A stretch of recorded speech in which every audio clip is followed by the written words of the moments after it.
Dah. Halo, nama saya Vanessa. Saya mewakilkan kelompok saya, kelompok 2, yang berasal dari kelas Organization Development Strategy, PC21 atau LT21. Perusahaan yang kami pilih adalah PT Kereta Api Indonesia Persero atau PT KAI. Anggota kelompok kami terdiri dari Vanessa, saya sendiri, Abdul Munir, Ihsan, Daniel, Muhammad Jidan Junior, Dava Syahli, dan Marsha Kamila Putri. Program transformasi yang dilakukan PT KAI merupakan digitalisasi dan modernisasi pada seluruh sistem PT KAI, mulai dari pemesanan, tiket, pelayanan, stasiun, kabin, kereta, dan juga dalam sisi internal PT KAI yang mulai terjadi pada tahun 2011. Slide selanjutnya akan dijelaskan oleh teman saya, Junior. Jadi berikut merupakan perjalanan transformasi PT KAI itu sendiri, dimulai dari tahun 2011 sampai tahun 2018. Next. Berikut merupakan timeline transformasi PT KAI. Jadi pada tahun 2011 PT KAI melakukan sistem boarding satu penumpang satu kursi yang timbul dari permasalahan over capacity pada kereta itu sendiri. Dan pada tahun 2012 PT KAI melakukan sistem boarding pass dan bisa melakukan reservasi tiket kereta api melalui internet. Dan pada tahun 2013 PT KAI melakukan permudahan lagi dengan launching e-ticketing di Jabodetabek melalui multitrip. Dan pada tahun 2014 PT KAI launching KAI Access. Dan pada tahun 2015 PT KAI melaunching vending machine tiket KRL itu sendiri. Dan pada tahun 2016 PT KAI juga menerapkan sistem check-in dan boarding pass. Dan tahun 2017 PT KAI melakukan pengujian operasi kereta api di Bandara Soekarno-Hatta. Dan 2018 PT KAI melakukan pengoperasian LRT pertama di Indonesia dan melanjutkan kereta api luxury atau sleeper train. Dan terakhir pada 2021 melakukan optimalisasi angkutan dan menjalin kerjasama baru dengan para pelaku usaha untuk meningkatkan volume angkutan barang PT KAI itu sendiri. Program pengembangan transformasi PT KAI dalam pendekatan OD. Next.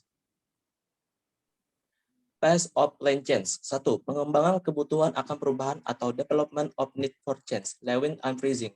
Sebelum PT Kereta Api Indonesia Persero melakukan transformasi, masalah yang sering ditemukan adalah keadaan lingkungan kereta terlihat kurang bersih, dengan asap rokok yang membau dengan aroma toilet kotor, dan ruang gerak yang sangat terbatas karena gerbong kereta selalu overload. Selanjutnya akan dijelaskan oleh Ihsan. PT KAI Persero sebagai salah satu perusahaan BUMN pada bidang pelayanan publik. PT Kereta Api Indonesia merasa peningkatan pelayanan harus dilakukan agar penumpang dapat merasa aman dan nyaman, di mana penumpang tak lagi harus berebut tempat duduk dengan kapasitas penumpang yang tidak overload, serta meningkatkan kenyamanan baik dari sisi lingkungan, stasiun, ataupun di dalam gerbong kereta.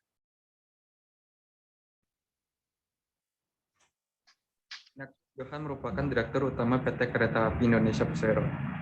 Ignatius Johan merupakan agen perubahan yang datang dari tim internal perusahaan tersebut, di mana ia dan timnya merasa bahwa perubahan harus dilakukan pada sistem untuk pembuatan pelayanan publik yang lebih aman dan memberikan kenyamanan. Sebagai agen perubahan, ia pun mengidentifikasikan masalah yang ditemukan melalui penumpang dan sistem PT KAI tersebut dan ingin melakukan upaya kolaboratif dengan cara digitalisasi dan modernisasi. Bekerja menuju perubahan atau working towards change. Pada tahun awal 2011 dilakukannya sistem boarding atau satu penumpang satu kursi yang timbul dari permasalahan over capacity pada kereta. Transformasi besar-besaran juga dilakukan oleh Dirut KAI. Upaya kolaboratif pun membuahkan hasil di mana penumpang tidak perlu lagi berebutan tempat duduk. Stasiun menjadi lebih tertata dan antrian tiket pun juga sudah tidak menular. Dikarenakan tiket kereta sudah bisa dipesan secara online dan hanya calon penumpang saja yang bisa masuk perorangan. Pada sisi fasilitas, Ignatius Johan dan tim yang memastikan bahwa terdapat AC atau di semua gerbong kereta termasuk kelas ekonomi dengan toilet yang juga sudah bersih juga tentunya. Dan juga pedagang asongan sudah tidak bisa lagi masuk ke dalam kereta seperti yang sedia kala. Pada tahun 2014, KAI Akses terus-menerus berevolusi seiring berkembangnya teknologi. Melalui aplikasi KAI Akses, calon penumpang tidak perlu lagi mencetak boarding pass seperti jika mereka memesan melalui channel penjualan tiket lain. Dengan e-boarding pass ini, calon penumpang cukup memperlihatkan tiket kepada petugas boarding gate. Aplikasi KAI Akses juga memberikan kesempatan bagi calon penumpang untuk membatalkan tiket tanpa perlu antri di lokasi stasiun. Sejak diluncurkan di tahun 2014, KAI Akses terus-menerus berevolusi.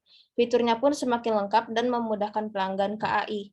Melalui aplikasi ini, calon penumpang tidak perlu lagi mencetak boarding pass seperti jika mereka memesan melalui channel penjualan tiket lain. Di tahun 2018, PT KAI juga melakukan peningkatan dalam pelayanan atau servisnya, seperti meluncurkan kereta api luxury yang menyediakan fasilitas yang lebih mewah untuk masyarakat kelas menengah.